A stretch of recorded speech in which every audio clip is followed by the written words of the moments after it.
السلام علیکم ورحمۃ اللہ تعالی وبرکاتہ و مغفرتہ۔ الحمدللہ والصلاة والسلام علی رسول اللہ وعلی آلہ وصحبہ ومن والا۔ اللہ تبارک و تعالیٰ نے قرآن مجید میں ارشاد فرمایا ہے، ما کان محمد ابا احد من رجالکم ولکن رسول اللہ وخاتم النبیین علی وصلی وسلم علی احمد الہادی شفیع الورا تھر اللہم صلی وسلم وزد وبارک علیہ وعلی آلہ وصحبہ اجمعین الی یوم الدین، اما بعد۔ محترم سامعین اکرام، ہمارا آج کا یہ جو ویڈیو کلپ انشاءاللہ آپ حضرات کی خدمت میں اس لیے پیش ہو رہا ہے تاکہ آپ کی معلومات میں ایک بات ضرور رہے کہ اللہ تبارک و تعالیٰ نے قرآن مجید میں فرمایا ہے، محمد صلی اللہ علیہ وآلہ وسلم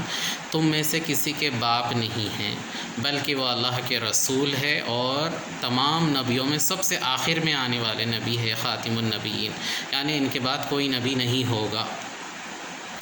تو یہ بات پہلے آپ حضرات اپنے ذہن میں اچھی طرح رکھ لیں کہ اللہ کے نبی صلی اللہ علیہ وسلم صرف اسی کے باپ ہے جس کو شریعت میں باپ کہا جاتا ہو۔ اسلام میں گود لینے کا، بچہ گود لینے کا کوئی کانسیپٹ نہیں ہے۔ اگر کوئی کسی کو محبت سے بیٹا ذرا یہ مدد کر دو، بیٹا ذرا وہ لا کے دے دو، حالانکہ وہ اس عورت یا اس لڑکے یا اس آدمی کا حقیقی بیٹا نہیں ہوتا، وہ میٹافورک ہے، وہ یعنی بس ایسے محاورتاً بول دیے۔ جیسے آپ کسی بوڑھی عورت کو روڈ کراس کرنے میں مدد کر دیے تو اس نے کہا شکریہ بیٹا، تو یہ جو بیٹا اس نے کہا یہ محبت سے، یا ایک سماج میں ہمارے رائج ہے، بڑے لوگ اپنے چھوٹوں کو بیٹا کہتے ہیں۔ نبی صلی اللہ علیہ وآلہ وسلم نے حضرت زید بن حارثہ کو بیٹا کہا۔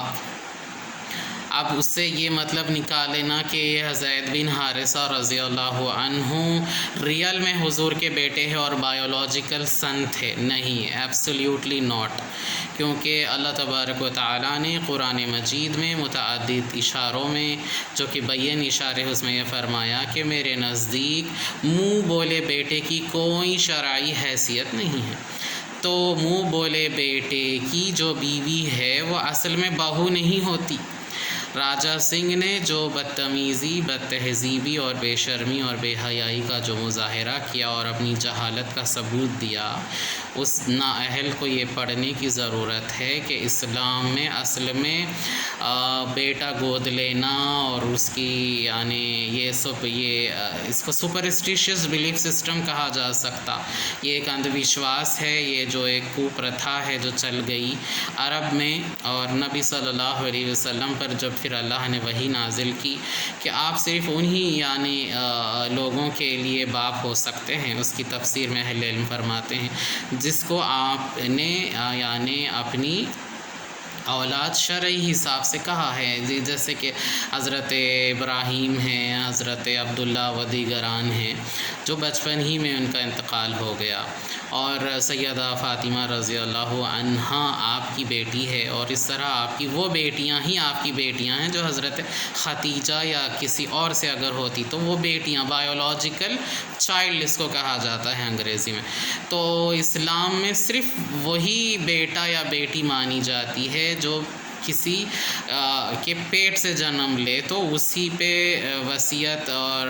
میراث کے احکام جاری ہوتے ہیں۔ زید بن حارثہ کو حضور کا بیٹا کہہ دینا اور بایولوجیکل سن سمجھنا اور پھر ان کی بیوی کو حضور کی بہو کہنا، یہ اپنے آپ میں سب باتیں باطل قرار ہو جاتی ہیں، کیونکہ جب یہ آیت نازل ہوئی کہ محمد صلی اللہ علیہ وسلم کسی کے باپ نہیں ہے بلکہ وہ تو اللہ کے رسول ہے اور نبیوں میں سب سے آخر میں آنے والے خاتم النبیین ہیں، تو ہمارا یہ جو خطاب ہے یہ اصل میں ان لوگوں کے لیے ہے جو یہ نہیں جانتے کہ اسلام میں منہ بولے بیٹے کی کوئی شرعی حیثیت نہیں ہے، اور زید بن حارثہ اصل میں حضور کے منہ بولے بیٹے تھے، اور منہ بولے بیٹے کی نفی قرآن میں یہ آیت کے ذریعے سے ہو گئی، اے محمد آپ ان کو اپنا باپ نہ سمجھے بلکہ آپ تو ان کے رسول ہے اور سب کے لیے رسول ہے اور سب کے لیے نبی ہے، یعنی حضور کی اولاد وہی ہے جو حضرت ختیجہ سے ہوئی ہے رضی اللہ عنہ، جو آپ کی بیوی ہے، ریئل وائف ہے۔ تو زید بن حارثہ چونکہ ایک غلام تھے، اللہ کے نبی صلی اللہ علیہ وسلم نے ان کو آزاد کروایا اور محبت میں آپ ان کو بیٹا کہتے تھے، مگر پھر آپ نے دیکھا کہ زید بن حارثہ کی جو وائف تھے وہ ایک بڑے قبیلے کے تھے، اور زید بن حارثہ رضی اللہ عنہ ایک غلام تھے، اور زید بن حارثہ کی بیوی وہ عزت نہیں دیتی تھی اپنے شوہر کو، جیسے اپنے پلکوں پہ بٹھانا، اس کی ہر بات ماننا، اس کی خوشی کا خیال رکھنا، چونکہ ان کو ہمیشہ یہ خیال رہتا تھا کہ میں تو ہاشمی گھرانے کی شہزادی ہوں اور میرا جو شوہر ہے وہ تو ایک غلام رہا ہے جس کو محمد صلی اللہ علیہ وآلہ وسلم نے آزاد کروایا تھا، تو دونوں میں نبھی نہیں، اور اس لیے ان کا طلاق ہو گیا، وہ اکیلے رہ گئی، بے بس بے یار و مددگار رہ گئی۔ حضور صلی اللہ علیہ وسلم کو اللہ پاک نے حکم دیا کہ آپ ان کا ہاتھ تھامیے، آپ ان سے شادی کر لیجئے۔ تو اب اس کو جو ہے لوگوں نے توڑ کے مروڑ کے اور اپنی کچ فہمی اور غلط فہمی کی بنیادوں پر کہا نعوذ باللہ کہ حضور نے اپنی بہو ہی سے شادی کر لی، الیاذ باللہ، وہ بہو ہے ہی نہیں، ان کا بیٹا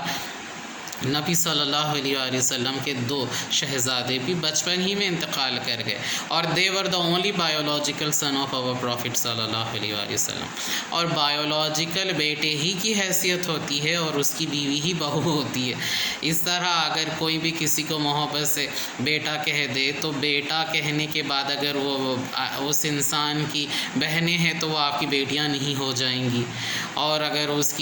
کے چاچے ہیں، اس کے مامے ہیں، اس کے خالو ہیں، وہ سب آپ کے رشتہ دار نہیں ہو جائیں گے۔ تھوڑا عقل سے کام لینے کی ضرورت تھی، جو راجا سنگھ نے عقل لگتا ہے اس نے گوا دیا ہے، کھو دیا ہے، اسی لیے اس نے اتنی جہالت کا مظاہرہ کیا۔ بہرحال ہمارا مقصد یہی عرض کرنا تھا کہ اسلام میں بایولوجیکل بیٹے ہی کی شرعی حیثیت ہوتی ہے، اس کے علاوہ کوئی یعنی ایڈاپٹیڈ چائلڈ کی کوئی حیثیت نہیں ہے، ہرچند کہ اس کو علماء نے جائز کہا ہے، مگر اس کی ولدیت، اس کے اصل باپ اور اس کی اصل ماں کو